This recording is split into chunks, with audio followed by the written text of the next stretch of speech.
Olá, turma. Estamos aí novamente, né? E no material de hoje, tendo em vista que, principalmente no caso de vocês do primeiro ano, a gente já cobriu um arco muito interessante dos nossos períodos aí de ensino e estudo, tá?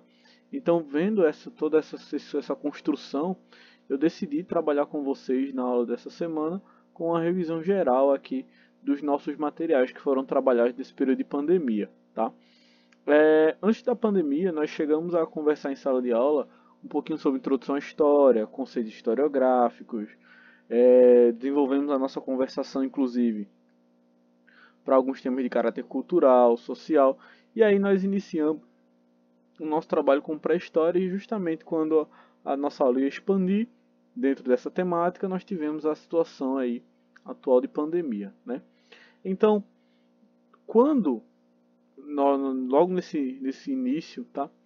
As temáticas que estavam sendo colocadas em discussão eram as bases da teoria criacionista e o evolucionismo, dentro de princípios religiosos e outro dentro de bases científicas. Essa foi uma das nossas construções aqui. Vimos dentro do evolucionismo como um dos principais expoentes a figura de Charles Darwin, dentro da ideia que as espécies melhores adaptadas ao meio sobrevivem e têm a capacidade de transmitir seus genes. Então essa foi a nossa ideia mais central, né?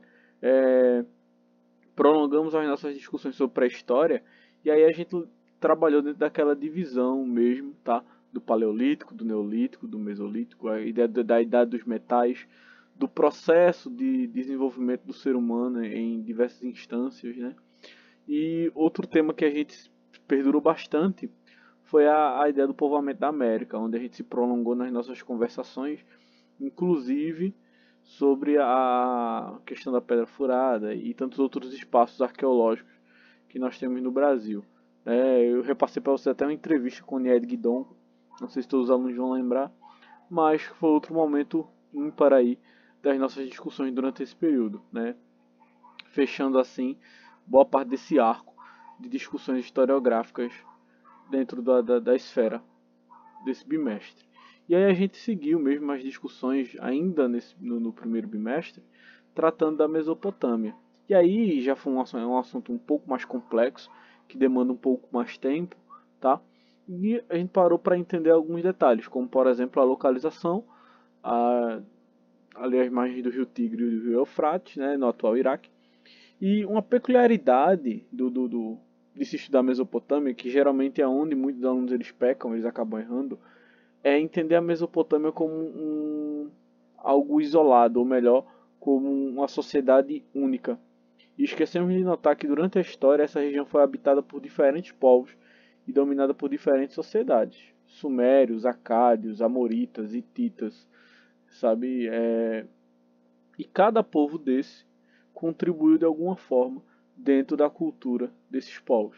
Além, claro, de toda a contribuição que essas sociedades vão acabar repassando, vão acabar permitindo mesmo, como posso colocar para vocês aqui, termos acesso. Alguns exemplos de discussões que nós percebemos dentro dessa temática da Mesopotâmia, por exemplo, é o desenvolvimento de um sistema de escrita chamado escrita cuneiforme. É uma coisa que eu reforço muito, né? Além do primeiro sistema de leis escritas que nós vamos ter, que é o Código de Hammurabi, tá bom? Nós temos aí na Mesopotâmia sociedades estratificadas ali, onde nós temos toda uma hierarquia social com reis, sacerdotes, militares, pessoas que trabalham no campo, enfim, toda uma diversidade social que comporta a região da Mesopotâmia e os povos que ali habitaram. Então foi outra temática que sustentou a gente logo no início dessa pandemia. Outra temática que ela foi um pouco compartilhada, nós iniciamos ela no primeiro bimestre e concluímos em aulas ali do segundo, é com relação ao Egito. Tem muita coisa para ser trabalhada sobre o Egito, algumas até a gente acabou passando batido por causa dessa situação de pandemia, não deu para a gente se esticar mesmo nas discussões, como o reino do Kush e todos os outros povos que compõem essa lógica da África antiga, né, que aí vem uma ressalva, né?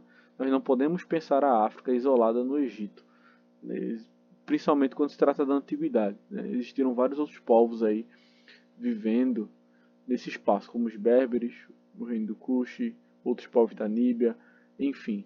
povos do norte do Saara e tantas outras, como posso colocar para vocês aqui, e tantas outras realidades mesmo dentro desse período histórico.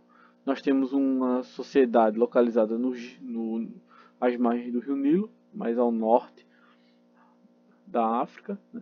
E a nível de estudo, a nível de interpretação e conhecimento, geralmente nós dividimos ali a história do Egito em períodos: o Antigo Império, o Médio Império e o Novo Império. O Antigo Império caracterizado pela unificação do Alto e Baixo Egito, né? Lembrando da questão do relevo, que geralmente a gente debate muito em sala, né? O Médio Império, um período onde o Egito acabou sofrendo com algumas situações, e o Novo Império, um período de ascensão mesmo, até o seu declínio, que aí vai durar mais tempo, tá? Então nós temos toda essa questão para se estudar. Além de percebermos aqui toda uma sociedade hierarquizada, igual a gente via com a Mesopotâmia, né? Com como posso colocar para vocês, os funcionários públicos, como o vizir, a própria figura do faraó, deusificada mesmo, artesãos, camponeses, escravos.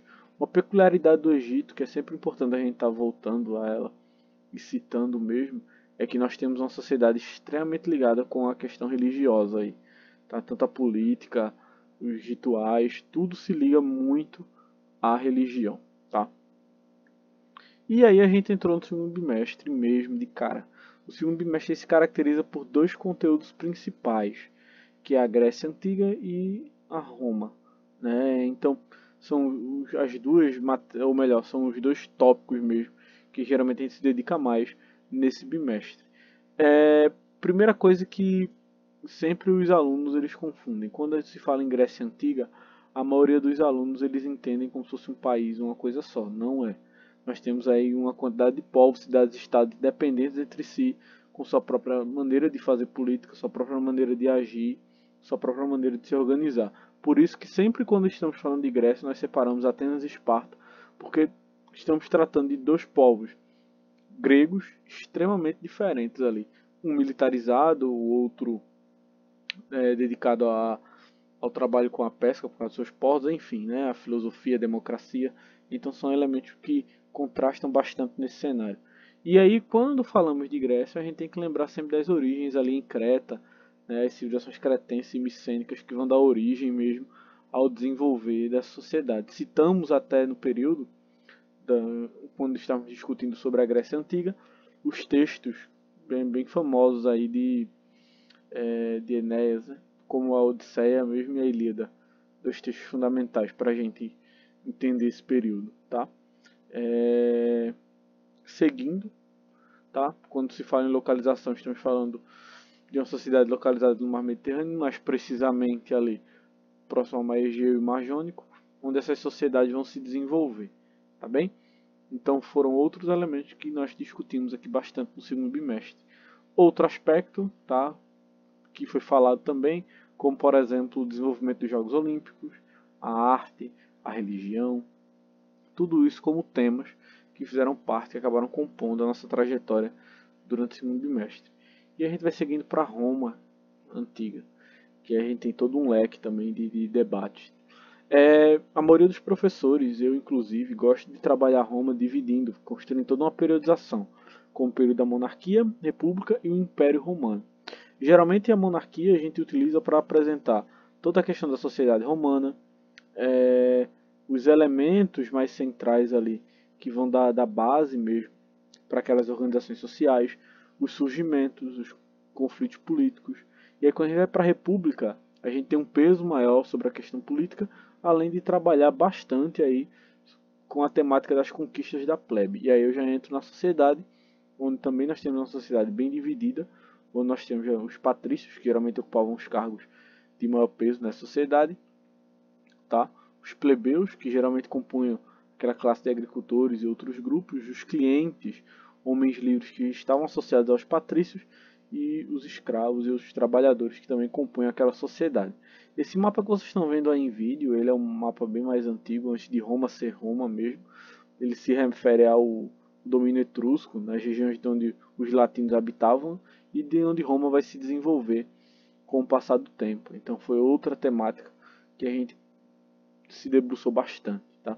E aí o Império, que foi o que levou mais tempo de aula também, acredito. A gente discutiu em 2 semanas o Império, né? Se caracteriza necessariamente por esse período de paz romana de estabilidade, as crises políticas que Roma vai estar passando, a transição para o catolicismo, tá? Até o declínio em 476, mesmo com as invasões bárbaras ou invasões germânicas aí, tá? E aí a gente fechava o segundo bimestre e entrava no bimestre atual, quando a gente parou para analisar bem a queda do Império Romano através das invasões bárbaras, tá bem? Vimos ali, dentro desse contexto mesmo de debate, a ascensão de povos germânicos, que foi outra temática que a gente discutiu bastante nesse período, inclusive o reino franco, um dos mais influentes, e a figura de Carlos Magno como principal desses reis francos. Tá?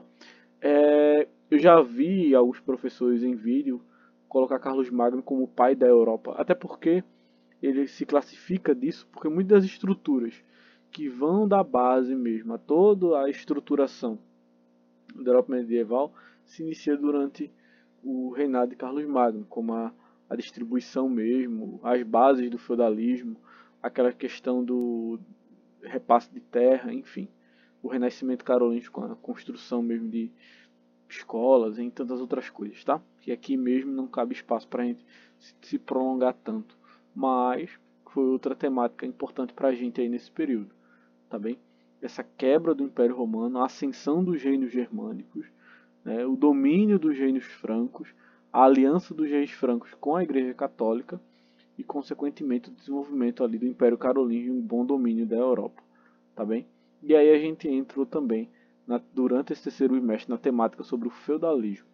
Vimos que existia toda uma relação de suzerania e vassalagem entre a nobreza, onde nessa relação um deles doava a terra, no que no caso é o suzerano, e o vassalo é aquele que recebe.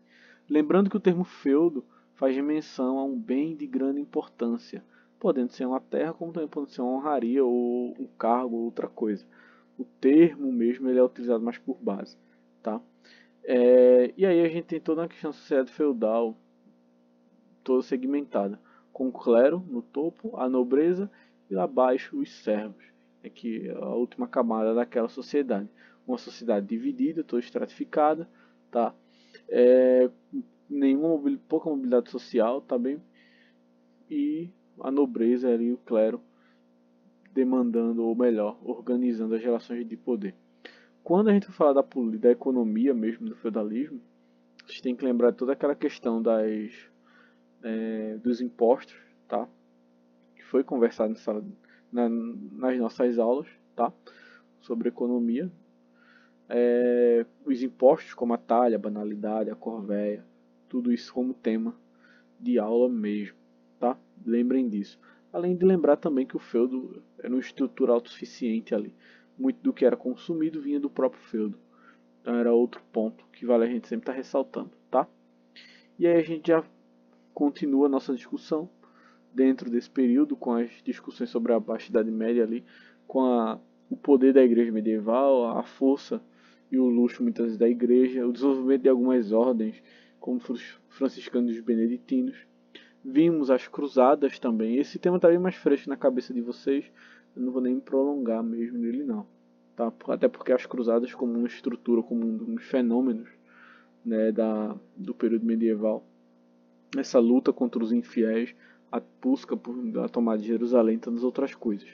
Além das transformações no espaço urbano, que foi outro dos nossos temas, onde nós tivemos algumas melhorias na agricultura, como o sistema de rotação trienal para o plantio, outras metodologias de se amarrar, mesmo o arado no cavalo, os moinhos e tantas outras coisas. O desenvolvimento do comércio, o surgimento da burguesia, né, as cartas, meio que proporcionaram a independência, entre aspas aí, essa palavra, tá?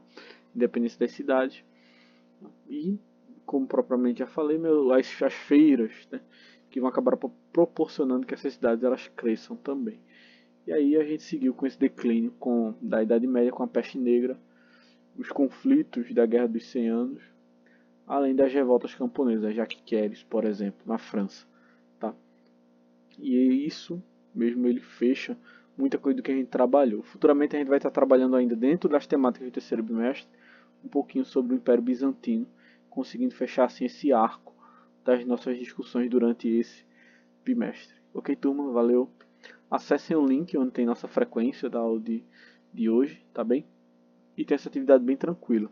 Só basta vocês escolherem uma das temáticas apresentadas e fazer uma pequena síntese dela aí com 10 linhas, tá, pessoal? Bem tranquilo.